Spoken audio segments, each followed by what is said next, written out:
का क्रिया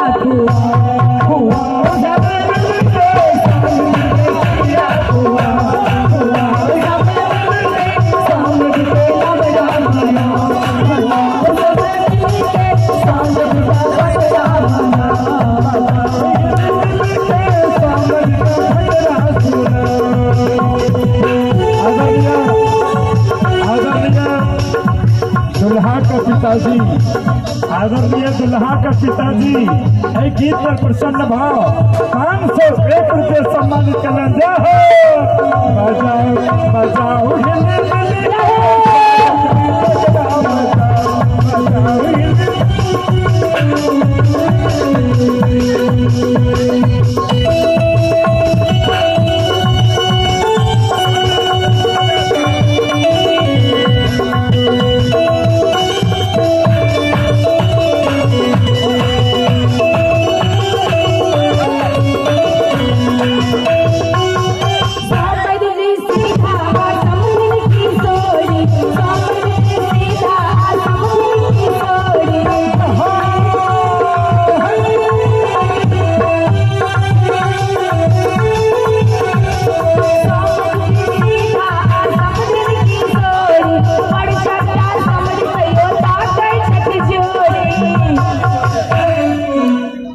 शब्द में छै, अहाँ सब शब्द पर ध्यान देबै।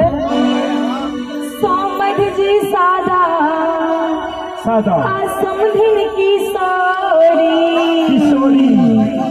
जय हो समधि जी सादा एको रति अहाँ के सादा बुझाइया। समधिन किशोरी जय हो पर चट्टा समधि तैयो ताकै छठ जोड़ी। बाप रे बाप पर चट्टा समधि तैयो आ गई छठ जोड़ी। समधिन का बकरा लगाओ लगाओ समधिन का बकरा लगाओ लगाओ समझ के बकरा बनाओ बनाओ समझ का बकरा सुनाओ।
समर्थ महिनाम हुनका तरफ से 251 रुपया सम्मानित करखिन। की कहे छलिए?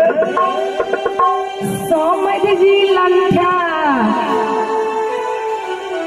आ समधिन जी सीधा सीधा छथिन, सीधा हो जाइए। देखियो हम तो समधि जी चंठा समधिन नंगटीनी आ समधि जी लंठा समधि के धड़िया पहिला समझ के लगड़ा बनाओ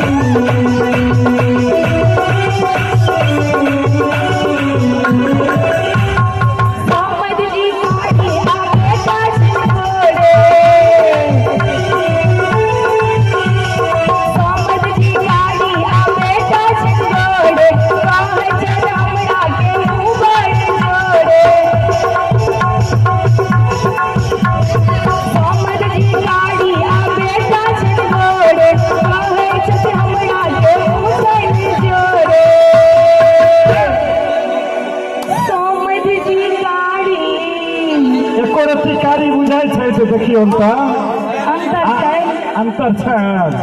आ बेटा छै गोरे बड़ सुंदर सुना छथिन, देखियौ ने हिनकर मुस्कान। समझ जी का